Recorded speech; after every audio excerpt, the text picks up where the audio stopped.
വിഷ്ണു ഭഗവാന്റെ നാലാമത്തെ അവതാരമായ നരസിംഹ അവതാരത്തിൻ്റെ കഥയാണ് ഇന്ന് പറയുന്നത്. ജയവിജയന്മാർ സനകാദി കുമാരന്മാരുടെ ശാപത്താൽ കശ്യപ മുനിയുടെയും ദ്യുതിയുടെയും പുത്രന്മാരായ ഹിരണ്യാക്ഷനും ഹിരണ്യകശിപുവുമായി പിറന്നതും ഹിരണ്യാക്ഷവധവും ഭഗവാന്റെ വരാഹ അവതാര കഥയിൽ കഴിഞ്ഞ വീഡിയോയിൽ പറഞ്ഞുവല്ലോ. ഹിരണ്യകശിപുവിനെ വധിക്കാനാണ് ഭഗവാൻ നാലാമത്തെ അവതാരം എടുക്കേണ്ടതായി വന്നത്. ഹിരണ്യാക്ഷന്റെ മരണത്തിൽ ദുഃഖിതനായ ഹിരണ്യകശിപു കോപാകുലനായി ദേവന്മാരെയും ഋഷിമാരെയും ഉപദ്രവിച്ചു. കൂടുതൽ ശക്തിശാലിയായി മാറുന്നതിനായി ഹിരണ്യകശിപു മന്ധര പർവ്വതത്തിൽ കഠിന തപസ് ആരംഭിച്ചു. 100 സംവത്സരങ്ങൾ നീണ്ട തപസ്സിന്റെ കാഠിന്യത്തിൽ പ്രീതിപ്പെട്ട ബ്രഹ്മാവ് പ്രത്യക്ഷനായി. ബ്രഹ്മാവിന്റെ സൃഷ്ടികളിൽപ്പെട്ട മനുഷ്യനാലോ മറ്റു ജീവജാലങ്ങളാലോ താൻ മരണപ്പെടരുത്. ആകാശത്തും ഭൂമിയിലും വച്ച് തനിക്ക് മരണം പാടില്ല. രാത്രിയും പകലും താൻ മരിക്കരുത്. ഒരു തരത്തിലുള്ള ആയുധങ്ങളും ഉപയോഗിച്ച് താൻ മരണപ്പെടരുത്. അകത്തും പുറത്തും വച്ച് താൻ മരണപ്പെടരുത് എന്നിങ്ങനെയാണ് ഹിരണ്യകശിപു ബ്രഹ്മാവിനോട് വരം ചോദിച്ചത്. ബ്രഹ്മാവ് വരം നൽകി അനുഗ്രഹിക്കുകയും ചെയ്തു. ഇനി ഒരു കാരണവശാലും താൻ മരണപ്പെടില്ല എന്ന ധൈര്യത്താൽ ബലം കൂടിയ അവൻ 3 ലോകങ്ങളും കീഴടക്കി ഭരിക്കുവാൻ തുടങ്ങി. ആരും വിഷ്ണുവിനെ പൂജിക്കരുത്. തന്നെ മാത്രമേ എല്ലാവരും ആരാധിക്കാവൂ.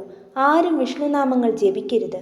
ഹിരണ്യായ നമ എന്ന് മാത്രമേ ജപിക്കാവൂ എന്നൊക്കെയുള്ള ഉത്തരവിറക്കുകയും അത് നിരീക്ഷിക്കാനായി ചാരന്മാരെ വിടുകയും ഉത്തരവ് ലംഘിക്കുന്നവരുടെ നാവ് പിഴുതെടുക്കുകയുമൊക്കെ ചെയ്തു പോന്നു. വിഷ്ണു ഭക്തർ ഭഗവാനോട് പരാതി ബോധിപ്പിച്ചു. ഭഗവാൻ അവരെ പരിഹാരം കാണാമെന്ന് സമാധാനിപ്പിച്ച് തിരിച്ചയച്ചു.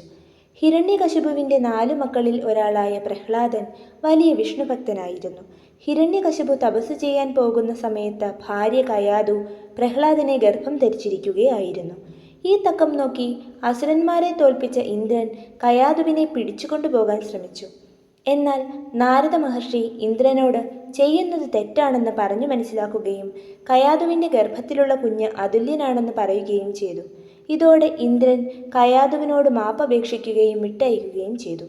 നാരദൻ കയാതുവിനെ ആശ്രമത്തിലേക്ക് കൊണ്ടുപോയി അമ്മയ്ക്ക് ഉള്ളിലുള്ള കുഞ്ഞിനു വേണ്ടി ധർമ്മസ്വരൂപവും നാരായണ മഹത്വവും ആത്മജ്ഞാനവും ഉപദേശിച്ചു കൊടുത്തു. ഇപ്രകാരമാണ് പ്രഹ്ലാദൻ ജന്മനാ വിഷ്ണുഭക്തനായി മാറിയത്. പിന്നീട് ഹിരണ്യകശിപു മകനെ വിദ്യാഭ്യാസം നേടുന്നതിനായി അസുരഗുരു ശുക്രാചാര്യരുടെ മക്കളായ ശന്തന്റെയും അമർഖന്റെയും അടുത്തേക്ക് അയച്ചു. ഒരിക്കൽ ഹിരണ്യകശിപു മകനോട് ഇതുവരെ പഠിച്ചതിൽ ഏറ്റവും മികച്ചതെന്താണ് എന്ന് ചോദിച്ചു. മറുപടിയായി പ്രഹ്ലാദൻ വിഷ്ണു ഭഗവാന്റെ പാദസേവയ്ക്കു മീതെയായി ഒന്നുമില്ല എന്നതാണ് എന്നു പറഞ്ഞു. കോപാകുലനായ ഹിരണ്യകശിപു പുത്രനോട് ദേഷ്യപ്പെടുകയും പ്രഹ്ലാദന്റെ വിഷ്ണുഭക്തി ഇല്ലാതാക്കാൻ ശുക്രസുതന്മാരോട് പറയുകയും ചെയ്തു.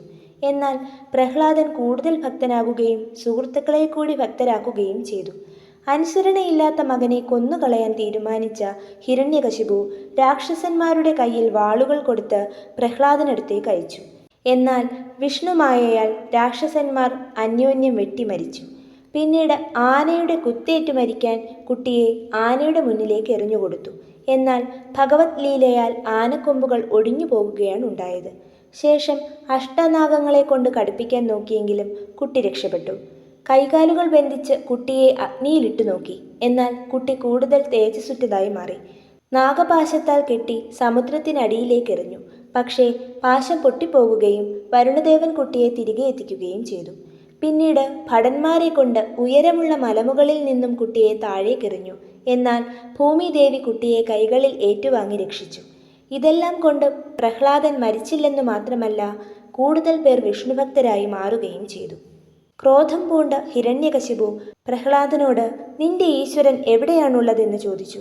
സകല ചരാചരങ്ങളിലും തൂണിലും തുരുമ്പിലും ഭഗവാനുണ്ടെന്ന് പ്രഹ്ലാദൻ മറുപടി പറഞ്ഞു. ഇത് കേട്ട് ദേഷ്യത്തിൽ ഹിരണ്യകശിപു ഈ തൂണിലാണോ നിന്റെ വിഷ്ണുവിരിക്കുന്നത് എന്ന് ചോദിച്ച് മുന്നിലുള്ള തൂണ് തകർത്തു. അത്ഭുതപ്പെടുത്തിക്കൊണ്ട് തൂണിൽ നിന്നും ഭീകരരൂപിയായി നരസിംഹം പുറത്തു ചാടി. സന്ധ്യാസമയമായിരുന്നു അത്.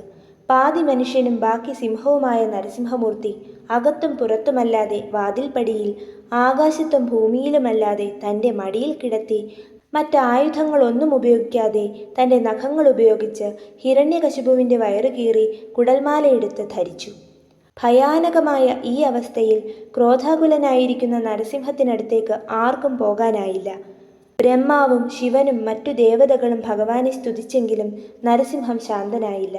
ബ്രഹ്മാവിൻ്റെ നിർദ്ദേശപ്രകാരം പ്രഹ്ലാദൻ നരസിംഹമൂർത്തിയെ സ്തുതിക്കുകയും ശേഷം ഭഗവാൻ ശാന്തനാകുകയും ചെയ്തു.